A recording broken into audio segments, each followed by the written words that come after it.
السلام علیکم ورحمۃ اللہ وبرکاتہ۔ قربانی کے حوالے سے کچھ بات میں آپ کو گوش گزار کرنا چاہتا ہوں۔ لوگ قربانیاں کرتے ہیں تو اس میں کئی ساری غلطیاں کر دیتے ہیں۔ پہلی غلطی تو یہ کرتے ہیں کہ کچھ لوگ کیا کرتے ہیں کہ کبھی کبھی اپنے مرحومین کی جانب سے قربانی کرتے ہیں، اور وہ کہتے ہیں کہ ہم نے تو اپنی طرف سے قربانی پچھلے سال یا فلاں سال کر دی تھی، اور اب جو قربانی ہے وہ ہم اپنے مرے ہوئے باپ یا دادا کے نام سے کریں گے۔ تو کان کھول کر کے سن لیں، ہر سال قربانی اس کے اوپر واجب ہے کہ جو مالک نصاب ہے۔ اگر وہ اپنے مرحومین کی طرف سے ایصال ثواب کی غرض سے قربانی کرنا چاہتا ہے تو وہ الگ سے کرے گا، لیکن اپنی طرف سے قربانی الگ کرے گا وہ۔ اور پہلی قربانی جو ہے کس کے نام سے کی جائے گی؟ تو بہت سے لوگ پہلی قربانی سرکار کے نام سے یا جو ہے اپنے کسی بزرگ کے نام سے کرتے ہیں، تو ایسا نہیں ہے۔ دیکھیے، قربانی جو ہے اپنے ہی نام سے کی جائے گی۔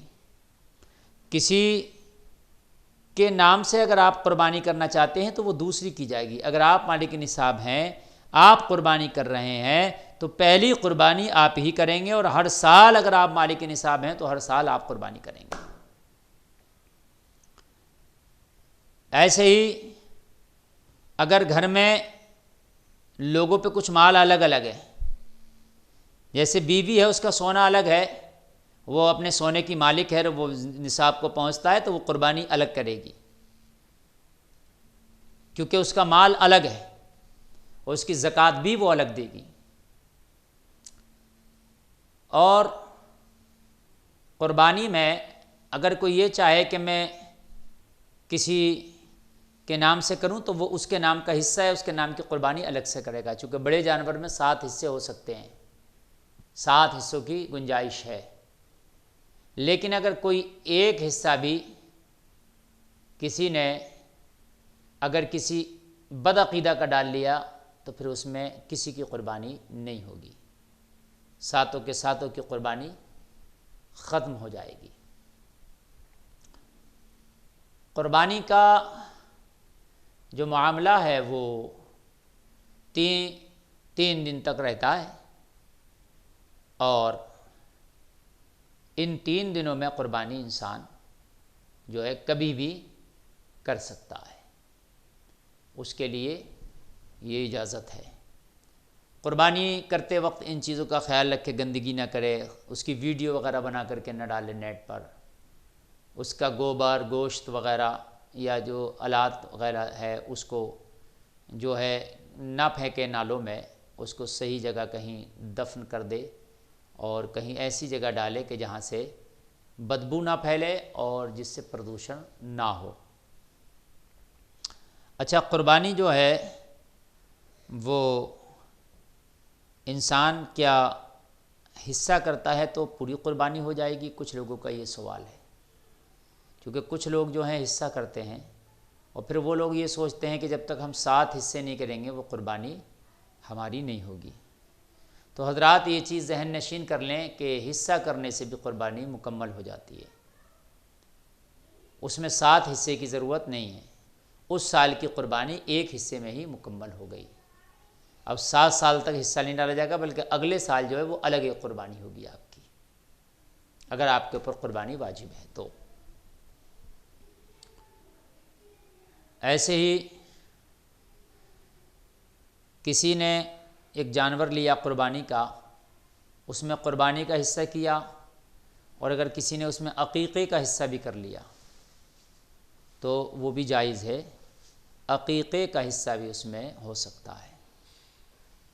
اچھا، قربانی کے گوشت کا کیا کیا جائے؟ تو قربانی کے گوشت کو 3 حصے کر لیں، ایک حصہ آپ تقسیم کر دیں غریبوں میں، اور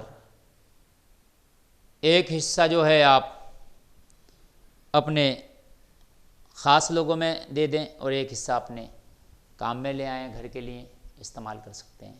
اس سے کم و زیادہ بھی کر سکتے ہیں، یعنی اس سے زیادہ بھی استعمال کر سکتے ہیں، زیادہ بھی بانٹ سکتے ہیں، جتنا زیادہ تقسیم کریں اتنا اچھا ہے۔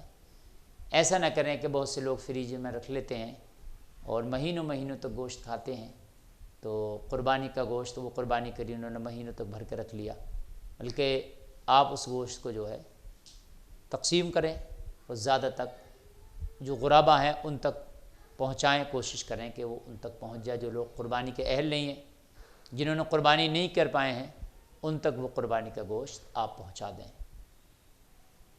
استعمال کرنا جائز ہے، بالکل استعمال کر سکتے ہیں آپ۔ اور اسی طرح سے قربانی کا گوشت جو ہے آپ امیر کو بھی دے سکتے ہیں، ضروری نہیں کہ غریب مطلب امیر کو نہیں دے سکتے ہیں، غریبوں کو دینا بہتر ہے جو قربانی نہیں کر پا رہے ہیں۔ لیکن اب جس نے قربانی کی ہے تو اس کے گھر تو قربانی ہو ہی گئی ہے، اچھا خاصا گوشت اس کو اپنی قربانی سے مل گیا ہے، تو اس کے گھر اگر نہ بھی جائے تو کوئی مسئلہ نہیں، لیکن دیا تو جائز ہے، ناجائز نہیں ہے۔ اور ایسے ہی جیسے جانوروں میں جو قربانی کرتے ہیں تو خوبصورت جانور دیکھیں، اچھا دیکھیں، صحت مند دیکھیں۔ خوبصورت اور صحت مند جتنا اچھا ہوگا جانور اتنا ہی زیادہ ثواب ہے، چاہے اگرچہ وہ قیمت میں زیادہ ہو۔ ان چیزوں کا خیال رکھیں قربانی کے موقع۔